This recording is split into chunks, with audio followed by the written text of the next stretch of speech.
Hi hello నమస్తే welcome back to our channel Shailaja vlogs. అందరూ ఎలా ఉన్నారండి? ఈ వీడియోలో అయితే నేను అక్షరాభ్యాసానికి సంబంధించి కంప్లీట్ ఇన్ఫర్మేషన్ అనేది నాకు తెలిసింది షేర్ చేస్తానండి. అంతేకాకుండా మీకు చెప్పాలని చెప్పి నాకు తెలియంది కూడా తెలుసుకొని మరీ షేర్ చేస్తున్నాను. ఇంతకు ముందంటే అందరం జాయింట్ ఫ్యామిలీస్ ఉండేవి కనుక మన పెద్దవాళ్ళే పిల్లల్ని పెంచేవారు. సో ఏది ఎప్పుడు చేయాలో టైం టు టైం వాళ్ళే చేసేసేవారు కాబట్టి మనకు ప్రాబ్లం ఉండేది కాదు. ఇప్పుడైతే అలా కాదు కదా, మనం జాబ్స్ కోసం ఎక్కడెక్కడో దూరంగా ఉంటున్నాం పేరెంట్స్కి.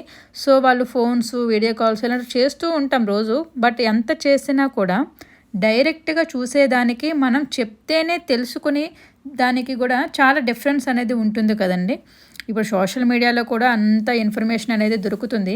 కానీ ఏ ఇన్ఫర్మేషను ఎప్పుడు అనేది మనకి తెలియాలంటే మనం ఆన్ టైంలో దాన్ని సెర్చ్ చేయాలి. అలా ఆన్ టైంలో మనం సెర్చ్ చేసినప్పుడు మాత్రమే ఆ ఇన్ఫర్మేషన్ అనేది మనకి కంప్లీట్గా ఉపయోగపడుతుంది. టైం దాటిన తర్వాత మనం ఆ ఇన్ఫర్మేషన్ గురించి తెలిసినా కూడా చేసేదేమీ ఉండదు కదా. అందుకని నాలాగా ఎవరైనా సరే మిస్టేక్స్ చేయకుండా, అంటే ఇన్ఫర్మేషన్ తెలియకుండా డిలే అవ్వకుండా ఉండడం కోసం ఈ వీడియో అయితే చేస్తున్నానండి. మీకు ఈ వీడియో ఉపయోగపడుతుంది అనుకుంటే మాత్రం షేర్ చేసుకోండి. అంతేకాకుండా వీడియో నచ్చితే లైక్ చేయండి. ఇంకా వీడియో అయితే స్టార్ట్ చేసేద్దాం. అక్షరాభ్యాసం అనేది షోడోపచార సంస్కారాల్లో ఒకటండి. మీకు తెలిసే ఉంటుంది కదా, మన లైఫ్లో షోడోపచార సంస్కారాలు అని చెప్పి 16 ఉంటాయండి. అంటే గర్భధారణ, సీమంతం, నామకరణం, పుట్టుకొప్పు తీయడం, చెవులు కుట్టించడం, ఉపనయనం, వివాహం, ఇలా 16 ఉంటాయన్నమాట. అందులో ఒకటే ఈ అక్షరాభ్యాసం. అక్షరాభ్యాసానికి అంటూ ప్రత్యేకంగా ఒక ముహూర్తం, టైమింగు అని అలాంటిది ఏమీ ఉండదండి. ఉత్తరాయణంలో మాఘమాసంలో వచ్చే శుక్లపక్షంలో వచ్చే వసంత పంచమి అనమాట. ఇది ఎక్కువగా అక్షరాభ్యాసానికి మంచి రోజు. ఈ రోజంతా మంచిదనమాట. ప్రత్యేకంగా ఈ టైమింగ్ అనే ఉండదు. ఇదన్నీ చెప్పి వేదాల్లో ఈ రోజును చేస్తే మంచిదని చెప్పి మెన్షన్ చేసి ఉంటుంది. దాని తరువాత దేవీ నవరాత్రులు అంటే దసరా టైంలో అండి.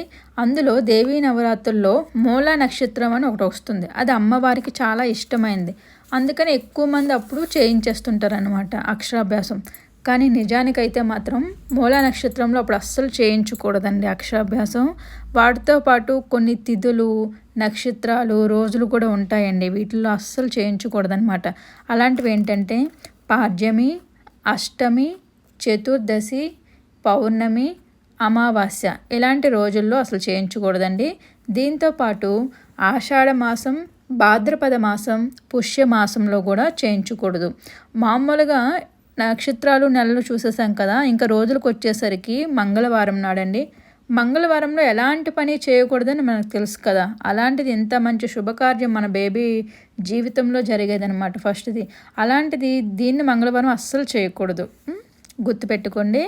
అండ్ వీటితో పాటు ఎప్పుడు చేయకూడదో తెలుసుకున్నాం కదా, అలాంటిది మరి ఎప్పుడు చేయాలో కూడా తెలుసుకోవాలి కదండి. సో దానికి వచ్చేసరికి విధియ, తదియ, పంచమి, సప్తమి, దశమి, ఏకాదశి, త్రయోదశి, ఇలాంటి తిథులు అనేవి అక్షరాభ్యాసానికి చాలా విశేషమండి. వీటితో పాటు నక్షత్రాలు చూసినట్లయితే పునర్వసు నక్షత్రం, స్వాతి నక్షత్రం, అనురాధ నక్షత్రం, ఆర్ద్ర నక్షత్రం, రేవతి నక్షత్రం, అశ్విని నక్షత్రం, చిత్తా నక్షత్రం, శ్రవణ నక్షత్రాలు, ఇవి కూడా అక్షరాభ్యాసానికి అనువైనగా ఉంటాయని చెప్పి మన శాస్త్రాల్లో అయితే చెప్పడం జరిగింది. ఇంతవరకు చెప్పిన తిథులు కానీ నక్షత్రాలు కానీ ఎప్పుడు వస్తూనే ఉంటాయండి ఒకదాని తర్వాత. ఇది ఒక సైకిల్లా నడుస్తూనే ఉంటుందన్నమాట. అందుకే మనం ముందు చూడాల్సిందైతే మన బేబీ యొక్క ఏజ్ అండి. ఏజ్ విషయానికి వచ్చేసరికి 3వ సంవత్సరం లేదా 5వ సంవత్సరం లేదా 7వ సంవత్సరం, ఇలా బేసి సంవత్సరాల్లో అక్షరాభ్యాసం చేయించాలి అంటారు. 4వ సంవత్సరంలో చేయించకూడదు అంటారనమాట. నిజానికి ఏ శాస్త్రంలో కూడా 4th ఇయర్లో అక్షరాభ్యాసం చేయించకూడదు అని మెన్షన్ చేయలేదండి. మన పెద్దవాళ్ళు చెప్తుంటారు అంతే. శాస్త్రాల విషయానికి వచ్చేసరికి 5 సంవత్సరాల 5 నెలల 5వ రోజు తర్వాత అనమాట చేయించాలి అక్షరాభ్యాసం అని చెప్పి ఉంటుంది. అప్పటికి బేబీకి పర్ఫెక్ట్గా మాట్లాడటం, చెప్పింది అర్థం చేసుకోవడం, అనుకరించడం లాంటివి ఆల్రెడీ వచ్చేసి ఉంటాయని చెప్పి మన పెద్దవాళ్ళు అప్పుడు చేయించాలి అని చెప్పి చెప్పారనమాట. నవ్వేడేస్ అలా అంటే కుదరదు కదండి. అంతవరకు ఎవ్వరూ ఉండట్లేదు. ఎందుకంటే 3 సంవత్సరాలలోపే చేయించేస్తున్నారు.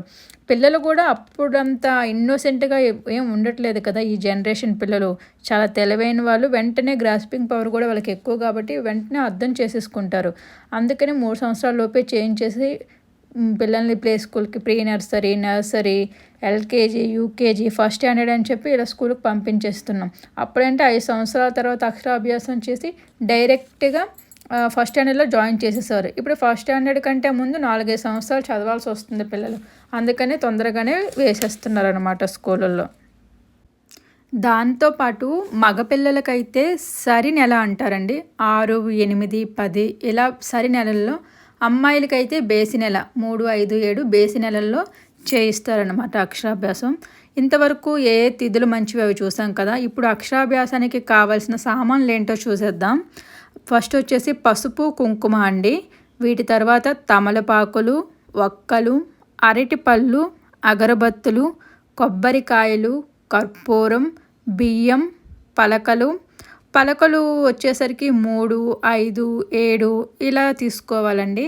ఒకటి అబ్బాయికి లేదా అమ్మాయికి అనమాట అక్కడ రాయించడానికి, తర్వాత అక్కడ ఉన్న చిన్నపిల్లలకి ఎవరికైనా పంచడానికి అనమాట. మీ స్తోమత బట్టి మీరు కావాలంటే ఏమంటారు పెన్సిల్స్, బుక్స్, స్కేల్స్ ఇలాంటివి కూడా ఇవ్వచ్చు అనమాట. వాటితో పాటు ప్రసాదం అండి. పరమాన్నం కానీ, క్షీరాన్నం కానీ, లేదా అటుకులు, బెల్లం, శనగపప్పు, వేయించిన శనగపప్పు ఈ 3 కలిపి కూడా ప్రసాదం పెడతారనమాట. వీటిలో ఏదైనా కూడా పెట్టచ్చు. అండ్ పువ్వులు, విడి పువ్వులు, అండ్ ఇంకా కావాలనుకుంటే పూల దండలు కూడా తీసుకోవచ్చు, మీ ఇష్టం. వాటితో పాటు 2 పళ్ళాలండి. ఇత్తడి పళ్ళాలు ఉండాలి కంపల్సరీ. కొంచెం పెద్ద పళ్ళెం అయితే ఇప్పుడు చూస్తున్నారు కదా బియ్యం వేయడానికి ఎంత పెద్ద పళ్ళెం ఉందో, అలాంటి పళ్ళెం అనమాట ఉండాలి. వాటితో పాటు ఇత్తడి చెంబులు కూడా ఉండాలన్నమాట. చెంబులు లేకపోతే ఉద్దరిని, పంచపాత్ర కూడా పట్టుకెళ్ళచ్చు. 2 మాత్రం కంపల్సరీ ఉండాలి. ఇంక దాంతోపాటు స్లేట్ పెన్సిల్స్ కానీ, చాక్ పీసెస్ కానీ పట్టుకెళ్ళచ్చు. అండ్ పసుపు కొమ్ము కూడా. అండ్ వీలైతే ఇంకా ఇవి మెయిన్ అనమాట. ఇంకా ఆప్షనల్గా కావాలంటే అమ్మవారి ఫోటో ఇవన్నీ కూడా పట్టుకెళ్తారు. మనం చేసేది ఎలాగో గుళ్ళోనే కాబట్టి ఫోటో అవసరం లేదు. ఇంట్లోనే చేసుకుంటున్నట్లయితే అక్కడ ఫోటో కూడా పెట్టుకోవచ్చు అనమాట. వీటితో పాటు ఇంకొకటి ముఖ్యమైన విషయం అండి. మీకు ఆడపడుచులు ఉంటారు కదా, అంటే హస్బెండ్ వాళ్ళ సిస్టర్స్ కానీ, లేదా మీ బ్రదర్ వాళ్ళ వైఫ్ ఎవరైనా సరే బేబీకి మేనత్తలు ఉంటారు కదా, వాళ్ళు వీలైతే మీకు దగ్గరలో ఉంటే వాళ్ళను కూడా తీసుకెళ్ళడానికి ట్రై చేయండి. ఎందుకంటే వాళ్ళు అక్షరాభ్యాసం రోజు వాళ్ళకి బాబుకి బట్టలు పెట్టాలన్నమాట. వాళ్ళ చేత్తో ఆ రోజు బట్టలు పెట్టిస్తే బాబుకి చాలా మంచిదనమాట. తర్వాత మొత్తం పూజ అంతా అయిపోయిన తర్వాత లాస్ట్లో వాళ్ళు మంగళహారతి కూడా ఇవ్వాలి, వాళ్ళే మేనత్తలే. తర్వాత మనం వాళ్ళకి మన స్తోమత తగ్గట్టు దక్షిణ కూడా ఇస్తామట కట్నం కింద. ఇంకా చదువుకు సంబంధించి అయితే మనం ఎక్కువగా ఇద్దరిని ఆరాధిస్తాం కదండి. ఒకటి విఘ్నేశ్వరిని, ఇంకొకటి వచ్చేసి విద్యాలక్ష్మిని అనమాట. సో మొదటగా అయితే గణేశుని పూజ చేసేస్తారు, తర్వాత ఏమో అమ్మవారి పూజ చేస్తారనమాట. అందులోనే మనం తీసుకొచ్చిన పలక కూడా పెట్టి పసుపు కుంకుమతో దానికి కూడా పూజ చేయించేస్తారనమాట. తర్వాత ముహూర్తం వచ్చేసిన తర్వాత మొట్టమొదటిగా దాని మీద ఓం నమః శివాయ అని రాయిస్తారండి. దానినే ముందు మనం బేబీతో దిద్దించాలన్నమాట. ఎందుకంటే ముందు అక్షరాలు పుట్టింది ఓంకారం నుంచి కదండి. ఓంకారం అనేది మన శివుడు డమరకం నుంచి వచ్చింది కాబట్టి ముందు ఆ మహాదేవుని తలుచుకుంటూ ఓం నమః శివాయ అనే దానిని మొదటగా రాస్తామన్నమాట. దాని తర్వాత మనకు నచ్చిన వీళ్ళు ఏబీసీలు ఇలాంటివి ఏవైనా సరే పిల్లల చేత రాయించేసుకోవచ్చు అనమాట. ఇదండి అక్షరాభ్యాసానికి సంబంధించి కంప్లీట్ ఇన్ఫర్మేషన్. అయితే ఇంకా నేను ఏదైనా మర్చిపోయినట్లయినా, లేదా మీకు ఇంకా ఏ విషయంలోనైనా సరే ఇంకా డౌట్ ఉన్నట్లయితే కామెంట్ బాక్స్లో మెన్షన్ చేయండి. నేను తప్పకుండా దానికి రిప్లై ఇస్తాను. సరేనా? మా వీడియో నచ్చినట్లయితే లైక్ చేయండి, షేర్ చేయండి, సబ్స్క్రైబ్ చేయడం మాత్రం మర్చిపోకండి. అండ్ ఇంకా మా వాడి విషయానికి వచ్చినట్లయితే ఇంకా ముహూర్తానికి 2-3 మినిట్స్ టైం ఉందండి.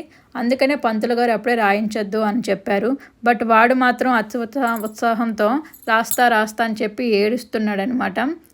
చూడండి ఓంకారం రాయడానికి ఎన్ని పాటలు పడుతున్నాడో వాడికి మామూలుగా అయితే స్టడీస్ మీద ఇంట్రెస్టేనండి. పెన్ ఇచ్చి రాయమంటే బుక్ మీద ఏబిసిడీలు 1, 2, 3 ఇలాంటివి అయితే రాసేస్తాడనమాట. కాకపోతే స్లేట్ మీద రాయాలంటే వాడికి కొంచెం కొత్తగా ఉంది కాబట్టి రావడం లేదనమాట. తొందరలో అది కూడా నేర్చేసుకుంటాడులేండి. ఇంటికి వచ్చిన తర్వాత మళ్ళీ రాయమంటే మాత్రం పలకి ఇసిరేసాడండి ఒక మూలకి. నాకు ఇంక సంబంధం లేదు, నన్ను పట్టించుకోవద్దు అన్నట్టుగా. అక్కడ మాత్రం అతి ఉత్సాహం చూపించేశాడనమాట. ఆ టైంలో వద్దొద్దు అని పని చేయడానికి ముందు ఉంటాడు మా వాడు. పిల్లలు అంటేనే అంతే కదా, ఏదైనా కొత్త విషయం తెలుసుకోవాలంటే ఉత్సాహంగా ఉంటారు. ఆ విషయం ఏంటో తెలిసిన తర్వాత ఇంకా దాని జోలికి కూడా వెళ్ళరండి. అందుకే ఇంటికి వచ్చిన తర్వాత ఇంకా స్లేట్ ఇచ్చి రాయమంటే మూలకి ఇసిరేసాడండి, ఒక మూలకి ఆ స్లేట్ని. ఇంకా నాకు సంబంధం లేదు, నన్ను అడగొద్దు అన్నట్టుగా. ఇక్కడ మాత్రం అంత ఉత్సాహం చూపించేశాడు. అలా ఉంటుంది మా వాడితో. మరి రెగ్యులర్గా మన వీడియోస్ ఫాలో అయిన వాళ్ళైతే తెలిసే ఉంటుందండి. మా వారికి కొంచెం బాగాలేదు కదా, ఫీవర్గా ఉంది. అదేంటోనండి అస్సలు తగ్గడం లేదు ఆ ఫీవర్ మాత్రం. అందుకని ఇప్పట్లో ఈ కార్యక్రమం పెట్టుకోవద్దు అనుకున్నా. బట్ నేను చెప్పాను కదా, తిథులు నక్షత్రాల కంటే ముందు చూడాల్సింది పిల్లాడి ఏజ్ అని చెప్పి. ఆ ఏజ్ మళ్ళీ దాటిపోకూడదని చెప్పి అప్పటికప్పుడైతే ఇలా చేసేస్తున్నాం. అందుకే ఎవరిని పిలవడం కూడా జరగలేదు. అమ్మ వాళ్ళు కూడా రాలేదు. అత్తయ్య మామయ్య మాత్రమే ఉన్నారు. మేము చేసేస్తున్నాం. Thanks for watching. బాయ్. మళ్ళీ ఇంకో వీడియో అయితే